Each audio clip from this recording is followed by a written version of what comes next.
میں اکثر و بیشتر سوچتا ہوں پتہ نہیں اقبال نے کیا دیکھا ہوگا جب اقبال نے کم و بیش آج سے 100 سال پہلے یہ شعر کہا تھا. اقبال کہتے ہیں نہ وہ عشق میں رہیں گرمیاں، نہ وہ حسن میں رہیں شوخیاں، نہ وہ غزنوی میں تڑپ رہی، نہ وہ خم ہے زلف ایاز. پتہ نہیں آج ہمیں اقبال دیکھتے تو کیا لکھتے ہیں. حالانکہ اقبال کا دور بڑا سونا دور تھا. دیکھو نا، جس دور میں سید دیدار علی شاہ ہوں، جس دور میں سید جماعت علی شاہ ہوں، جس دور میں سید میر علی شاہ ہوں، جس دور میں بابا نور محمد چراہی ہوں، جس دور میں بابا فقیر محمد ہوں، ہیں تو دور سونا نہیں تھا حضرت. لیکن اس دور میں بھی پتہ نہیں اقبال نے کیا دیکھا حضرت. کیا اقبال کی آنکھوں نے دیکھا کہ اقبال رو کے کہتے ہیں نہ وہ عشق میں رہیں گرمیاں، نہ وہ حسن میں رہیں شوخیاں، نہ وہ غزنوی میں تڑپ رہی، نہ وہ خم ہے زلف. اس لیے پتر یہ دیوانگی لاؤ کہیں سے ڈھونڈ کے. ہمارا بڑا قیمتی سودا تھا، کہیں کھو گیا. کھو جانے کا دکھ ہے، لیکن اس سے بڑا دکھ ہے کہ دکھ ہی نہیں کہ کھو گیا. بس سارے اپنے اپنے حال پہ راضی ہیں. ایک شادی کر لئی ہے، 2-4 بچے ہو گئے، کتے نوکری لگ گئی، گھر بنا لیا، بس پورا ہو گیا. اور میں پیچھے بھی گجرا والا بیان کیا آیا ہوں. میں جب آپ کو اور خود کو دیکھتا ہوں تو پھر میں اکثر سوچتا ہوں کہ یار ہم ہی وہ لوگ ہیں کہ جن کو حضرت موسیٰ علیہ السلام نے اللہ پاک سے مانگا تھا کہ یا اللہ امت مینوں دے دے. ہم ہی وہ ہیں. میں اکثر سوچتا ہوں یار ہم میں وہ.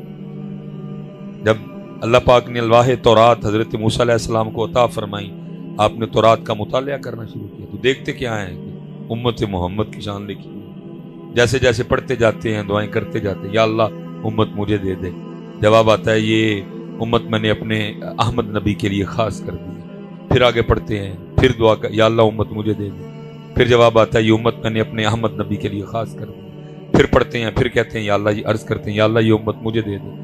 پھر جواب آتا ہے کہ یہ امت میں نے اپنے احمد نبی کے لیے اتنی بار یہ بات ہوئی. بس ٹھیک، یہ پتر سب کی طرف سے آ گئے ہیں. اب کسی نے پیسے دینے نہیں آتے. ٹھیک ہے، اللہ آپ کو بہت زیادہ عطا فرمائے. اب جو کو 2-4 باتیں کرنی ہیں وہ کر کے تو ختم کرتے. ٹھیک ہے، آپ کو پیسے دینے نہ آئے، یہ آپ سب کی طرف سے آ گئے. ہر بار یہی جواب آیا کہ یہ امت میں نے اپنے احمد نبی کے لیے.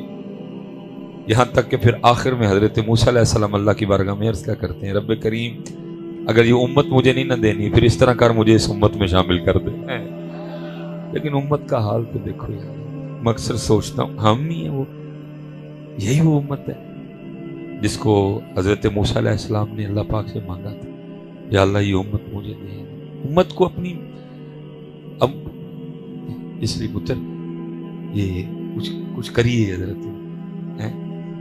اور کرنا یہ ہے کہ صرف حضرت مزار پہ آنا اور آ کے چلے جانا نہیں. دیکھو صاحب مزار کی تعلیمات کیا ہے، صاحب مزار کا پیغام کیا ہے. صرف داتا صاحب کے عرس تک محدود نہ رہ جاؤ، بلکہ یہ دیکھو داتا صاحب پیغام کیا لے کے آئے. داتا صاحب کی دعوت کیا تھی، داتا صاحب یہاں کیا کرنے آئے تھے، داتا صاحب نے یہاں آ کے کیا کیا. ہم داتا صاحب کی دیگ، ہم داتا صاحب کے مزار کے غلاف اور ہم داتا صاحب کے مکھانوں سے تو نہیں آگے گئے کوئی بھی. کشف المحجوب کسی نے کی خود پہ اپلائی اگر ہم تو بس غلاف پہ. اولا جی غلاف کے لیے بھی سن لو، امام احمد رضا خان فاضل بریلوی علیہ آپ نے فرمایا جتنی دیر پہلا غلاف خراب نہ ہو جائے دوسرا چڑھاؤ ہی نہ کوئی. لیکن ہم بس غلاف چاڑ آئے تھے کہ اوہ کیا کر دیا. آپ تو فرمایا جتنی دیر پہلا خراب نہ ہو دوسرا چڑھاؤ ہی نہ کوئی. یہ تو غلاف صرف اس لیے ڈالا گیا ہے کہ بھئی اللہ والے کا مزار ہے، اس کی شان و شوکت میں اضافہ ہوگا. باقی غلاف سے صاحب مزار کو فائدہ تو کوئی نہیں. ہم غلاف، ہم مکھانے، ہم پھول اور دیگ سے آگے نہیں گئے. بالکل بریک ہے ادھر کی ادھر. ان کی تعلیم کیا تھی، ان کا پیغام کیا تھا، ان کی دعوت کیا تھی، انہوں نے زندگی کیسے گزاری، ان کی راتیں کیسی تھیں، ان کے دن کیسے تھے. ہماری جانیں بلا ہم اسی بات پہ خوش ہیں. گئے تھے مکھانے بانڈائے، چول بانڈائے، غلاف چاڑھائے، ڈھول لے کے گئے سا. او بھائی وہ ادھر اس لیے آئے تھے کہ غلاف چڑھانا، مکھانے بانٹنا، چاول بانٹنا. وہ تو یہ پیغام لے کے آئے تھے بھائی نماز پڑھو. وہ تو یہ پیغام لے کے آئے تھے کہ نبی پاک علیہ الصلوۃ والسلام کی شریعت پہ چلو. وہ تو یہ پیغام لے کے آئے تھے کہ اللہ ایک ہے. وہ تو یہ پیغام لے کے آئے تھے اس ذات کے علاوہ کسی کو سجدہ نہیں جائز. آج ہم مزاروں پہ سجدہ کر رہے ہیں. اور میں کہتا ہوں حضرت جب کسی مزار پہ سجدہ ہوتا ہوگا صاحب مزار پہ اندر کیا گزرتی ہوگی. میں یہاں کیا پیغام لے کے آیا، وہ یہ میرے مزار پہ یہ کام کر رہے ہیں. آج بالکل بیٹا کسی مزار پہ کوئی ایسی حرکت نہ کرو جس کی وجہ سے حضرت مسلک پہ انگلی اٹھے. سجدے آپ کرتے ہو جواب ہمیں دینے پڑتے ہیں. غیر شرعی حرکات آپ کرتے ہو جواب علماء کو دینے پڑتے ہیں. غیر شرعی حرکات مزارات پہ آپ کرتے ہو جناب انگلیاں مسلک پہ اٹھتی ہیں. کس نے کہا کہ سجدہ جائز ہے؟ کس نے اجازت دی کہ سجدہ جائز ہے؟ کس نے تمہیں کہا کہ سجدہ جائز ہے؟ بلکہ بزرگوں نے تو یہاں تک احتیاط لکھی، انہوں نے کہا ہاتھ بھی نہ لگاؤ حضرت، سائیڈ پہ دائیں طرف کھڑے ہو جاؤ، قرآن پاک پڑھو، سورہ یاسین پڑھو، درود تاج پڑھو، سورہ مزمل پڑھو، ان کو تحفہ پیش کرو اور ان کے وسیلے سے اللہ کے حضور دعا کرو حضرت. لیکن ہم نے حضرت دی مزارات پہ وہ کام شروع کر رکھے ہیں، انگلی مسلک پہ اٹھ رہی ہے، جواب علماء کو دینے پڑ رہے ہیں. حالانکہ کہیں جو کچھ بھی ہو رہا ہے کہیں نہیں لکھا حضرت، نہ ان لوگوں کی یہ تعلیم تھی. وہ یہ تو تہجد گزار لوگ تھے حضرت، ہے کو تہجد والا بیٹھا؟ وہ بھائی یہ تو وہ لوگ تھے جو ایک دن میں ایک ایک قرآن تلاوت کیا کرتے تھے. ہمیں قرآن کھولے ایک ایک سال ہو گیا حضرت، رمضان میں کھولا تھا، رمضان تک اگر زندہ رہے تو پھر کھول لیں.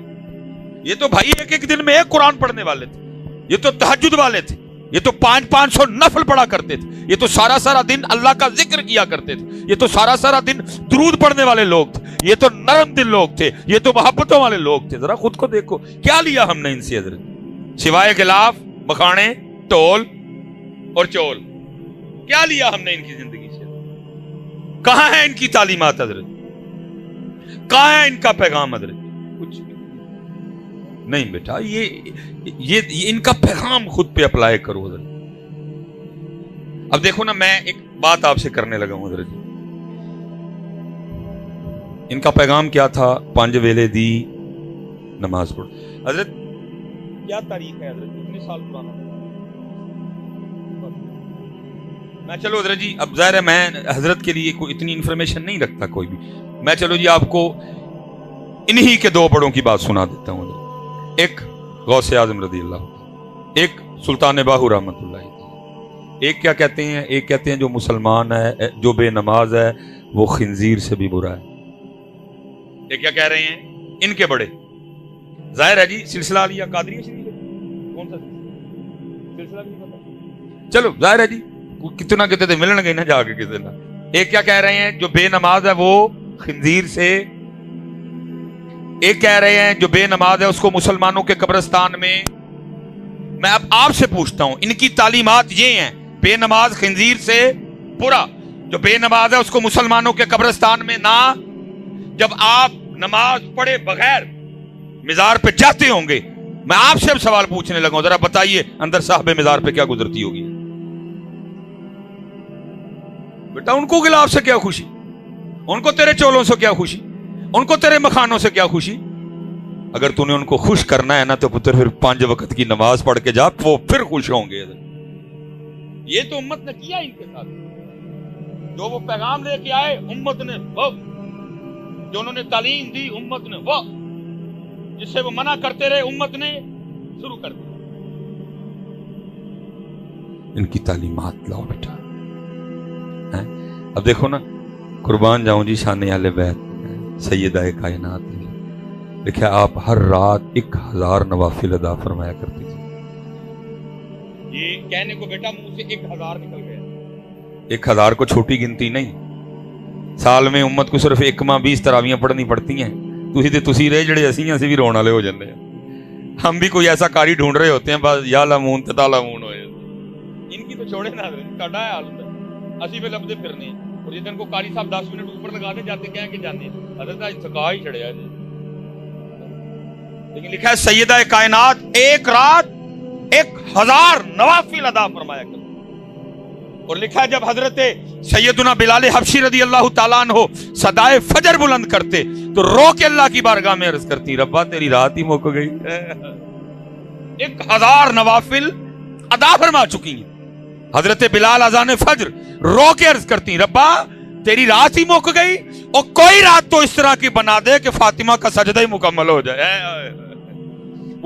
وہ تو کوئی آنکھ والا دیکھے گا کہ یہ جو کچھ ہو رہا ہے صاحب مزار پہ کیا گزر رہی ہے اپنے مزار میں. تو چلو حضرت یہ اگر دل دکھا رہے ہیں تو ہم درود پڑھ کے ان کو ذرا خوش کر دیتے ہیں، ان کو بھی پتہ لگے کہ عرس ہوا ہے حضرت میرا. ٹھیک ہے، کیونکہ یہ جو کچھ ہو رہا ہے یہ بالکل داتا صاحب کا عرس ہو، میاں میر صاحب کا عرس ہو، بابا صاحب کا عرس ہو، یہ ان کی تعلیمات ہی نہیں ہے. دکھاؤ مجھے کہاں کشف المحبوب میں لکھا ہوا ہے؟ کہیں لکھا ہے؟